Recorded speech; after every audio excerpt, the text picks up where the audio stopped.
presidente Dilma Rousseff fez um balanço das ações realizadas nas fronteiras de todo o Brasil, principalmente contra o crime organizado. Quem tem os detalhes sobre essas e outras notícias é o nosso repórter Wellington Lopes. Boa noite, Wellington. Boa noite, Tânia. Boa noite a todos. A presidente está satisfeita, sim. Hoje pela manhã, durante o programa semanal de rádio Café com a Presidente, Dilma Rousseff elogiou as duas operações que fazem parte do Plano Estratégico de Fronteiras. A Operação Ágata, que conta com militares das Forças Armadas, e a Operação Sentinela, que reúne Polícia Federal, Polícia Rodoviária Federal e a Força Nacional de Segurança. Na opinião da presidente, essas operações são fundamentais, mas ela ressaltou que está fazendo parcerias com os governos dos países vizinhos e que essa cooperação será fundamental, será mais um passo importante no combate ao fluxo de armas, drogas e outras mercadorias que entram no Brasil pela fronteira.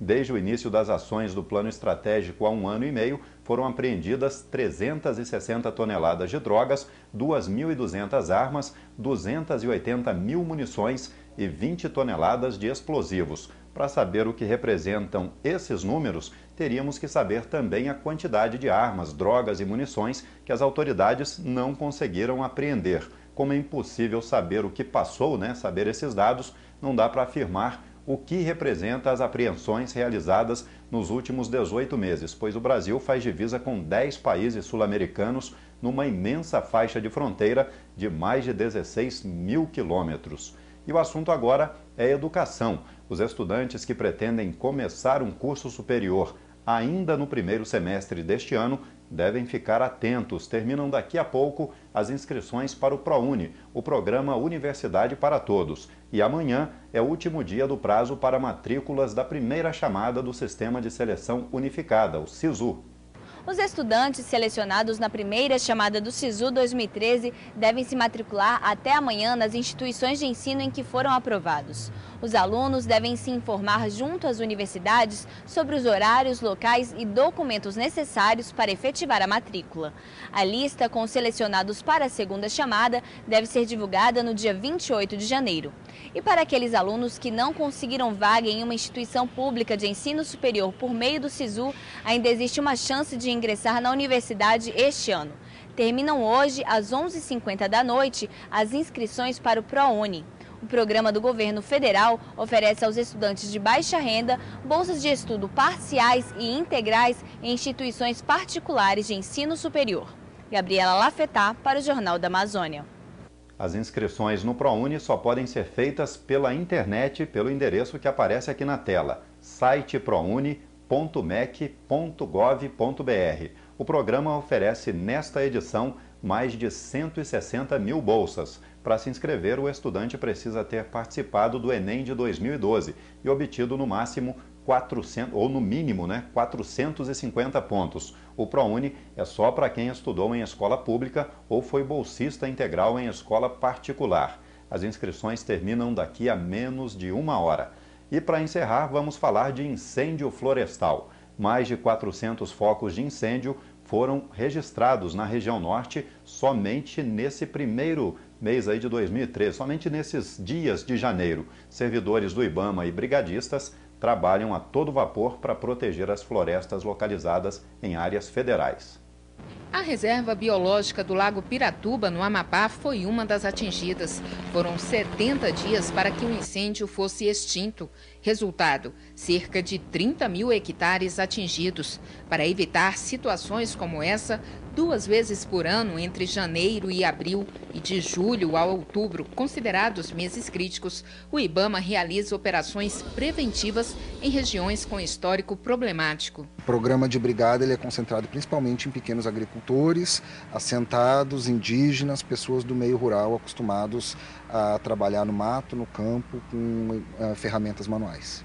Todo o controle é feito por satélite. A qualquer indício de calor é possível, por meio de coordenadas geográficas, identificar os focos de incêndio. Em Roraima, técnicos do Previfogo, centro de prevenção ligado ao IBAMA, trabalham há 2 meses na preparação de brigadas e na articulação com outros órgãos no Centro Integrado Multiagências, o CIMAM, instalado em Boa Vista. A As ocorrências são atendidas de acordo com a prioridade de cada local. Só para se ter uma ideia, em 2012, a região amazônica registrou 90 mil focos de incêndio. Este ano, em 17 dias, já foram detectados 469. O estado de Roraima notificou o maior número de incêndios. O Pará ocupou a segunda posição. Depois, Tocantins, Amazonas, Rondônia e Amapá. O Acre foi o único que não teve ocorrências até o momento. Se comparado a 2012, houve redução de 23%. Ainda assim, os números preocupam. Praticamente todos os incêndios florestais eles são originários de acidentes com queimadas, com queima de lixo, com algumas atividades que envolvem fogo praticados por agricultores e pela população. A particularidade da região amazônica é que a vegetação ela é muito sensível à passagem de incêndios florestais, diferente de alguns outros biomas do país. Então o impacto desses incêndios na região amazônica ele é muito alto e merece uma especial atenção. Por hoje é isso, uma boa noite a todos e até amanhã, Tânia. Obrigada pelas informações, Wellington. E manauaras possuem a alternativa de utilizar o transporte público, táxis e micro-ônibus. O valor da tarifa varia de acordo com a escolha. O que não muda são as exigências voltadas à segurança do transporte. Nesta manhã, houve fiscalização.